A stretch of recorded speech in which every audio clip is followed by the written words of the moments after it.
The 737 airplane is powered by two CFM56-7 engines. The engine is an axial flow turbofan with two rotors. The N1 rotor has a fan, a low-pressure compressor section, and a low-pressure turbine section.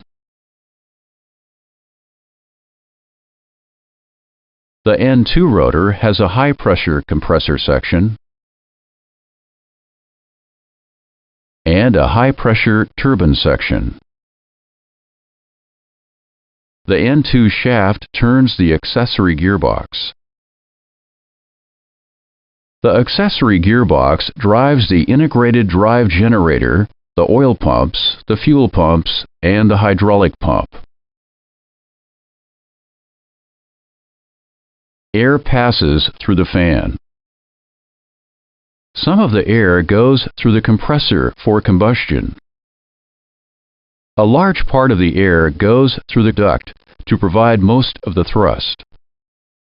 Next is an overview of the engine fuel system.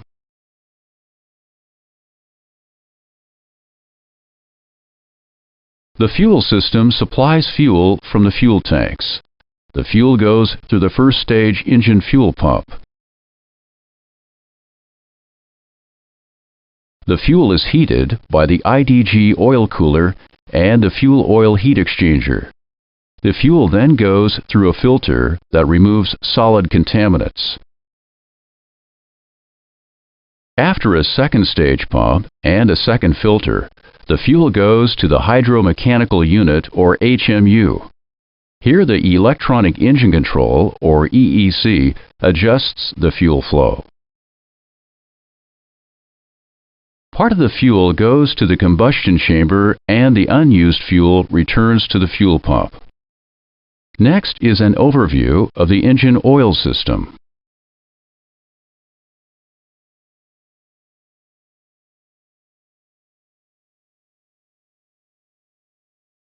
The oil pump pressurizes the oil from the tank.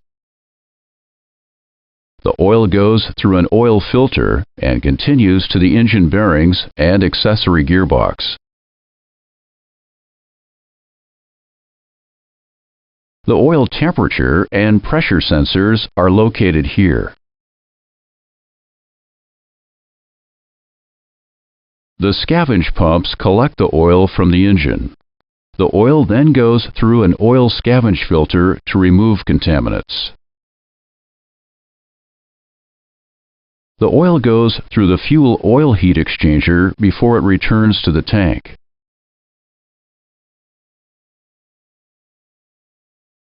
Each engine has flight deck controls. You manually set power with the thrust levers, or automatically with the auto throttle system. Each engine is controlled by an EEC. The EEC uses the thrust lever position and environmental inputs to control the engine's thrust.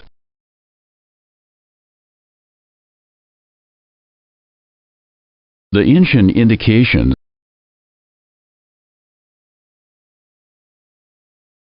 The primary and secondary engine indications are shown in the upper and lower display units.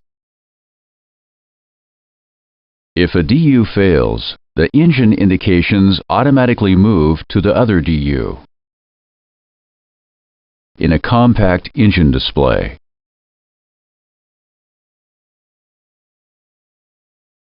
N1 and EGT are the primary engine indications. Fuel flow is displayed full-time on the upper DU below the primary engine indicators. N2 fuel flow, oil pressure, oil temperature, oil quantity, and engine vibration are the secondary engine indications. They are discussed in a different lesson. There are some differences in the primary engine indications. The pointers show the related digital readout's position on the indicator. The normal range is white. Move the thrust levers forward and look at the N1 indications.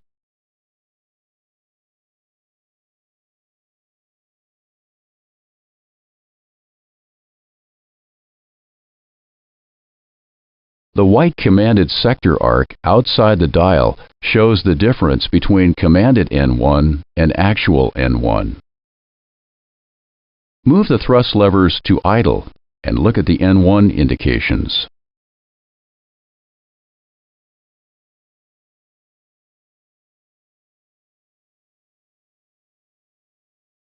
The reference N1 bug and reference N1 readout are shown with the N1 indications. They are discussed in a different lesson. A red EGT start limit line is shown during engine starts. The start limit line is discussed in a different lesson. Let's look at the fuel indications differences.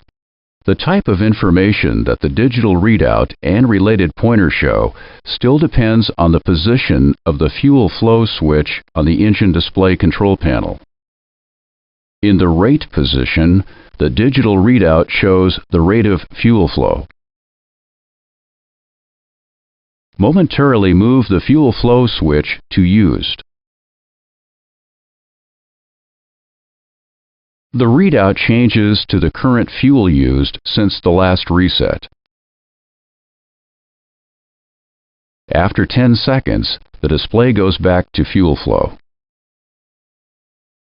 Momentarily move the switch to reset. In the reset position, the readout first shows the fuel used, then decreases to 0, and then goes back to fuel flow.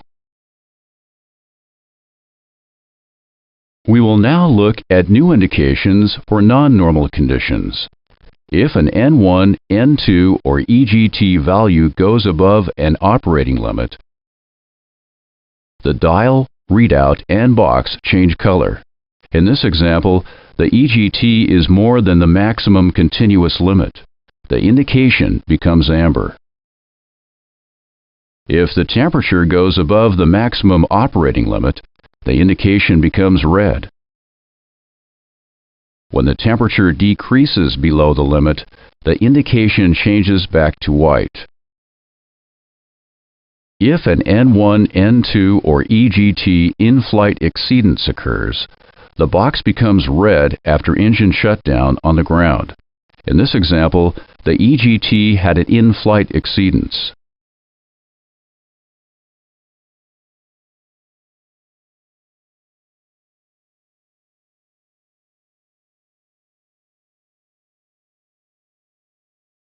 An amber engine fail alert is shown if the related engine's N2 decreases below a stabilized idle of approximately 50%, and the engine start lever is in the idle position.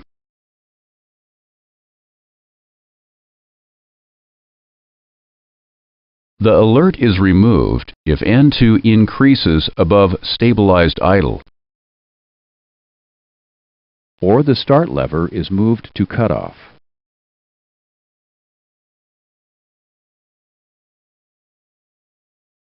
Or the engine fire warning switch is pulled.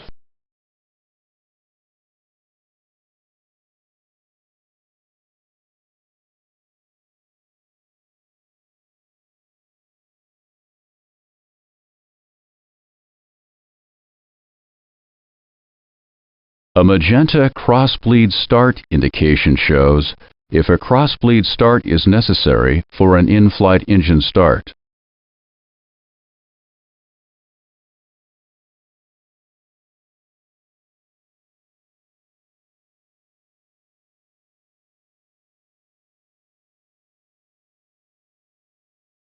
The secondary engine indications are oil pressure, oil temperature, oil quantity, and the airborne vibration monitor system. The oil pressure and oil temperature indications are vertical indicators with moving pointers. The oil pressure indication is shown in PSI. Oil temperature is measured in degrees Celsius. The oil quantity digital readout shows oil quantity in quarts. Low oil quantity is displayed by reverse video and a low message next to the quantity indicator.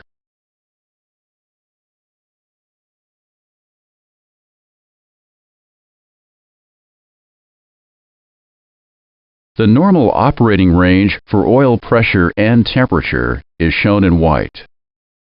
The operating limit for both is shown here by a red band. When the oil temperature enters the caution range, the display changes to amber.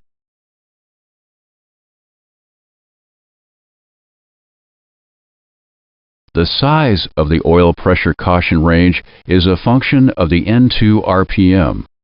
The amber band increases in size as N2 increases from 65% to its red line. When N2 is below 65%, there is no amber band. The Airborne Vibration Monitoring System, or AVM, monitors engine vibration levels to track rotor imbalance. The indicator displays units of vibration. It shows the higher engine vibration level of N1 or N2.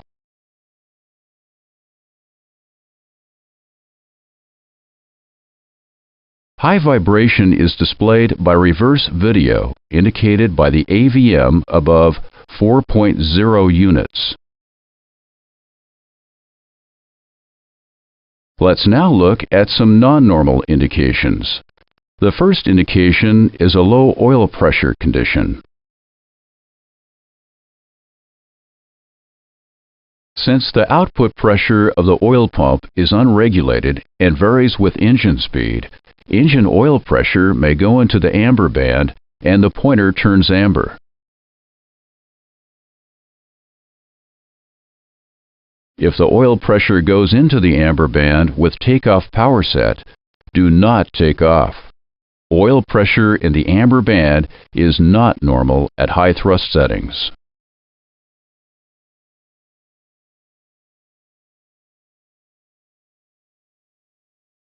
If the pressure continues to decrease and reaches the red limit, the display end pointer turns red and the low oil pressure alert illuminates. The pressure is now too low for continued engine operation and the engine must be shut down. Next, let's look at a high oil temperature condition. The oil temperature is measured prior to the oil entering the gearbox.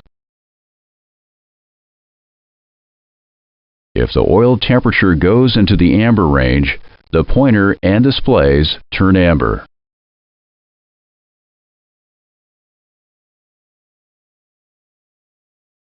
With temperature in the amber range, you can operate an engine for 45 minutes before an engine shutdown is required.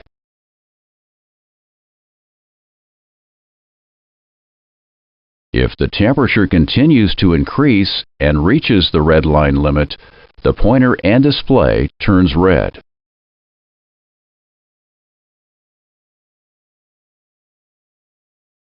The oil temperature is now above the operating limit for continued engine operation, and that engine must be shut down.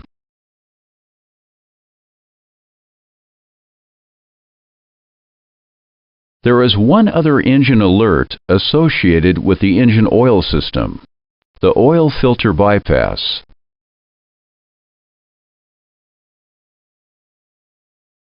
The scavenge filter has a bypass feature with pressure sensors at the inlet and at the outlet. If the filter becomes contaminated, the oil filter bypass alert illuminates to show a bypass of the filter can possibly occur.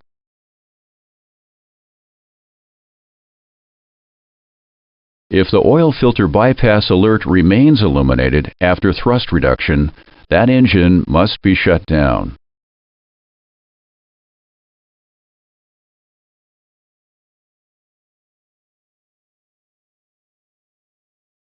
When the low oil pressure and oil filter bypass alerts display, they flash for 5 seconds, then stay steady until the related condition no longer exists.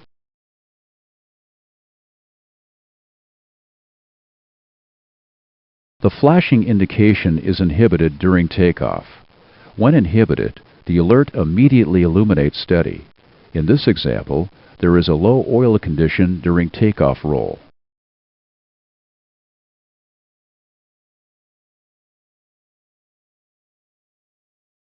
The reference N1 bug, reference N1 readout, and thrust mode display are above the N1 indications. The reference N1 bug and reference N1 readout are controlled by the N1 set selectors on the engine display control panel. The outer knob has 4 positions, both, auto, 1 and 2. In the auto position, the FMC automatically sets only the reference N1 bug. The reference N1 readout is blank. In the 1, 2, or both position, the reference N1 bug and readout are controlled by the inner knob. In this example, the outer knob is in the 1 position and the N1 bug and readout appear above only the number 1 N1 indication. Now set both reference N1 readouts and bugs to 86.8. First, turn the outer knob to both.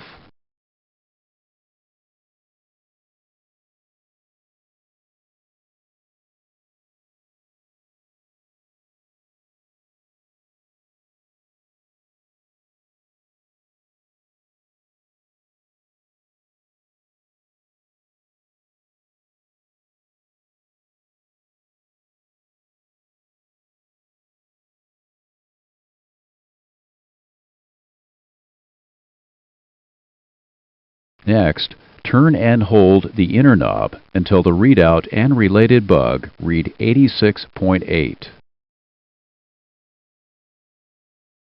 Next, let's look at the thrust mode display.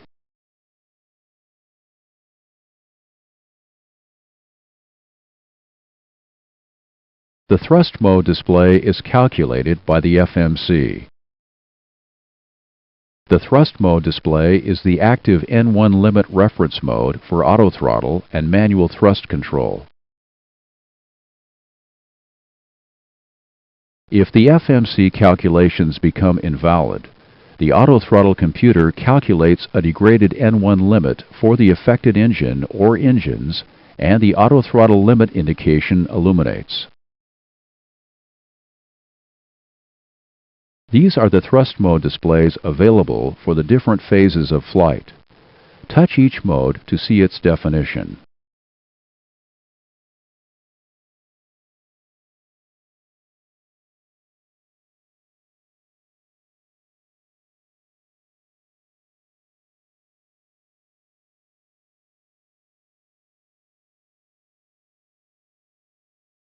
Each engine is monitored and controlled by an electronic engine control, or EEC. The EEC uses thrust lever position and flight conditions to control forward thrust, reverse thrust, and idle.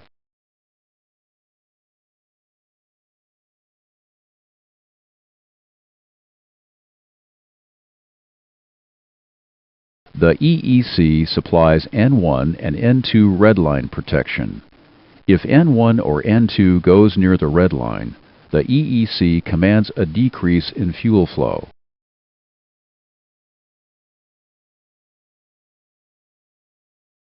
However, you must monitor the EGT limit because the EEC does not supply EGT redline protection.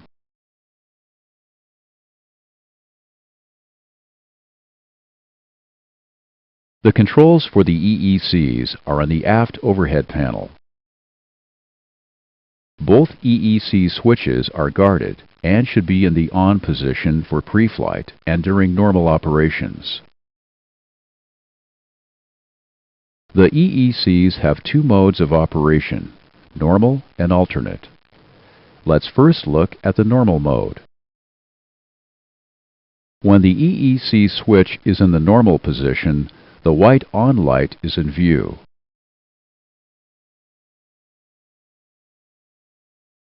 In the normal mode, the EEC calculates a commanded N1 value based on the thrust lever position and flight conditions.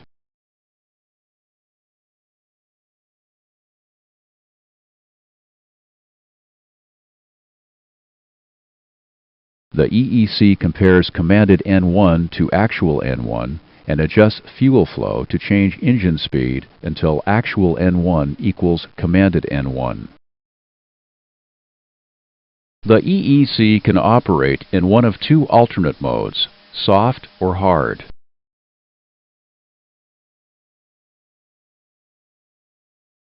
If the necessary normal mode inputs are not available to the EEC, the EEC changes to the soft alternate mode automatically. In this example, an input to the number 1 engine EEC is gone. The alternate light, the engine system annunciator, and master caution lights illuminate. This mode is the soft alternate mode because the EEC switch stays in the on position and the alternate light has illuminated.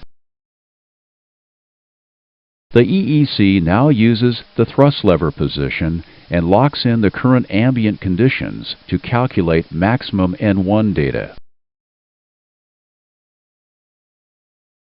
The EEC then internally locks in this calculated maximum N1 to prevent uncommanded thrust changes. The hard alternate mode is entered if the thrust lever is moved to idle or if alternate is set with the EEC switch.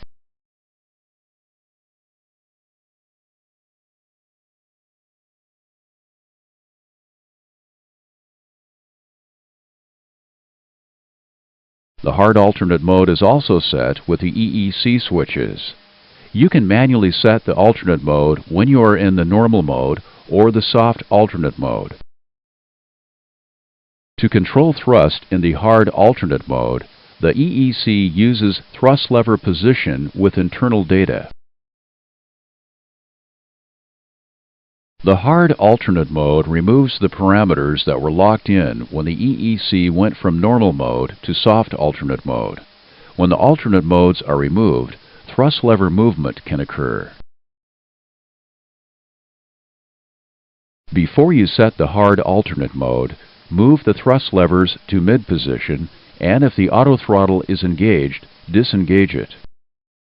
This prevents the engines from exceeding the thrust limits and allows the thrust levers to remain manually positioned. Set the alternate mode for engine number 1. First, lift the engine number 1 EEC switch guard. Next, push the EEC switch. The on light goes out of view and the alternate light stays illuminated. The EEC is in the hard alternate mode.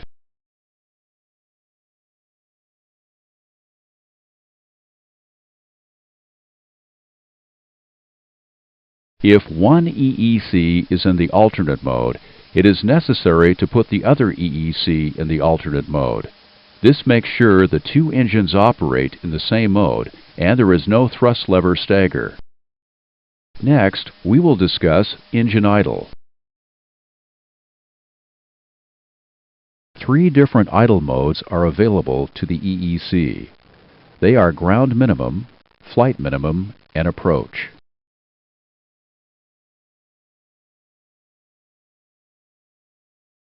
The EEC selects ground minimum idle for ground operations.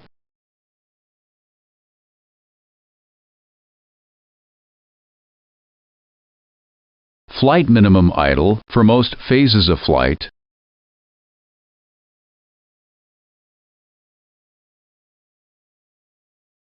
and approach idle in flight if flaps are in landing configuration, or engine anti-ice is selected for either engine, or there is a fault which prevents the EEC from receiving flap or anti-ice signals, and the aircraft is below 15,000 feet.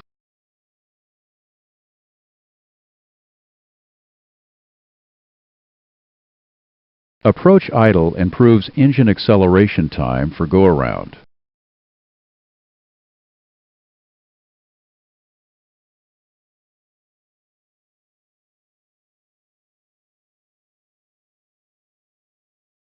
Approach idle is maintained for 5 seconds after touchdown, then ground minimum idle is selected. Finally, we'll discuss the engine control lights.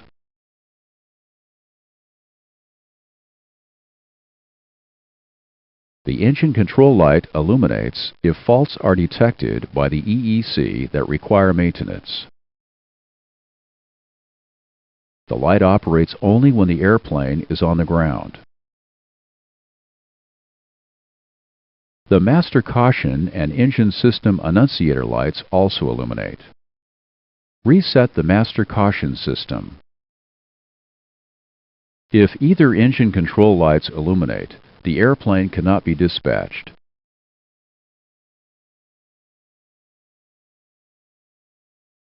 This is a review of the primary and secondary engine indications. Touch each indication to display information. When finished, touch the green arrow.